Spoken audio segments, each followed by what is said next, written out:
Fresh produce, hot pastries, curbside conversations. The familiar sights and sounds of a bustling morning in Oakland's Chinatown, now pierced by a palpable tension. Volunteers in bright orange vests dot the streets, fanning out on day-long patrols after a spate of attacks rattled the community. Longtime Oakland resident Kazuko Hashida said the patrols help. And of course, I feel a little safer myself. It's all about keeping an eye out for each other. I had a major meltdown on February 17th when I heard the latest incidents, and I couldn't deal anymore. The most high-profile attack happened in January in the heart of Chinatown. A 91-year-old man was captured on video being shoved to the ground.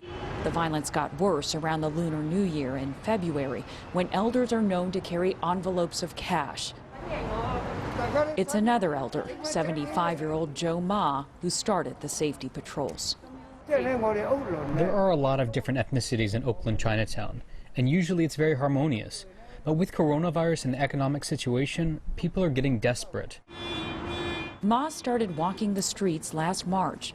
I can name Kung Flu. Then President Trump repeatedly highlighted the origins of the pandemic. No war against the Chinese virus. It's got all different names. Wuhan. Kim Tran researches issues of race and social justice movements. She remembers when she noticed a national trend. There was a Burmese family in Texas who was stabbed inside of a Sam's Club, and that really changed how I engaged with being in public. So we started changing whether or not I would walk the dog alone. My mom has stopped going to the ATM by herself, and there is a very palpable climate of fear. I was walking on the sidewalk down the street, and it just happened just right over there. That fear hadn't yet hit Iona Chang in late December of last year. She was running errands near her apartment in downtown Oakland. We were just walking along the sidewalk, and as soon as they got close to me, they grabbed me and pulled me to the ground. She was left bruised and badly shaken. The police officer who responded to Chang saw race as a factor right away. She had told me that I was the first Asian American woman attacked that evening, and that they were attacking multiple Asian American women. We were being pegged as a vulnerable group for an easy target. I think because of various cultural reasons, there's reluctancy to speak out and to, be stoic, right? To not try to cause trouble. The racial motivations behind many of these attacks are unclear, but the group Stop AAPI Hate has logged nearly 4,000 anti-Asian incidents since the start of the pandemic. An assault in San Francisco that killed 84-year-old Visha Ratanapakdi. Another in Oakland just last week that left 75-year-old Pak Ho dead. But most of the incidents are verbal assaults, which Chang says she's been through as well.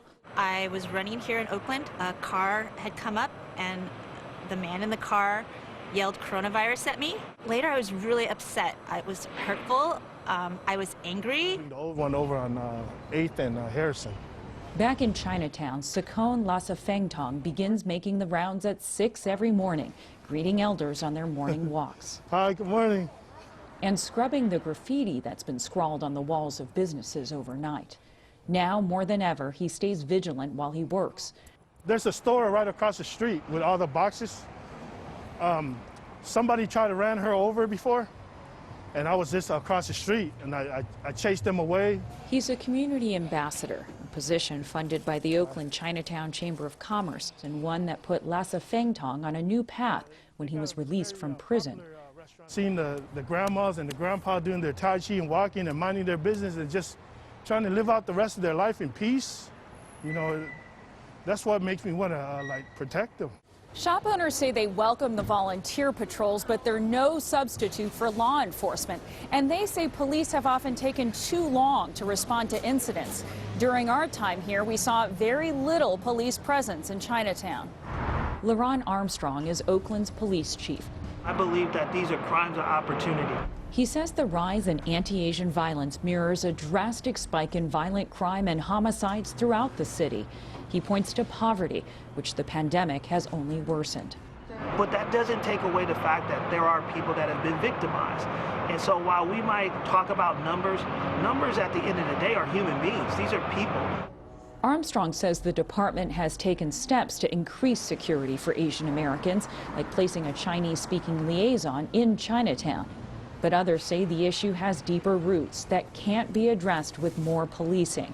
The rise in anti-Asian sentiment has highlighted racial tensions that existed long before the pandemic. There is a nasty American impulse to pit us against each other, and it goes... One of the most obvious moments is the 1992 uprisings in Los Angeles. Korean businesses versus African Americans Exactly. oppressed by police. Yeah, and there's been real harm, but there's also been these really cool moments of solidarity that have happened. If we look at the way that Asians for Black Lives showed up in 2014, 2015, we can turn also to Black folks running campaigns to fundraise in Chinatown. That solidarity was on display on the streets of Chinatown, but Tran says this moment reveals a deeper truth, that Asian Americans have long been left out of the conversation around racism in America.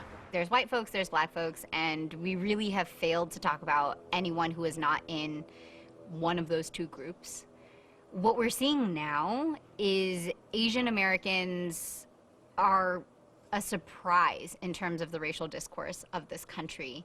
And it's because of that failure. It's because we've really only had the conversation in this one way where it's a racial binary.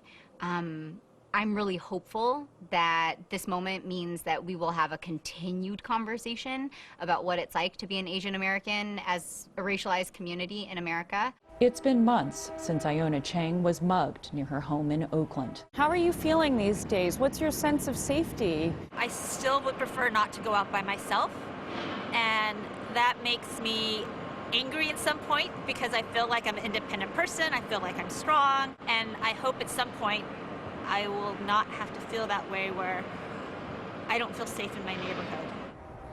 Fear's grip on Chang and other Asian Americans holds tight for now, even as hopes rise that with the recent violence, Asian Americans will be embraced by a wider racial reckoning. For the PBS NewsHour, I'm Stephanie Tsai in Oakland, California.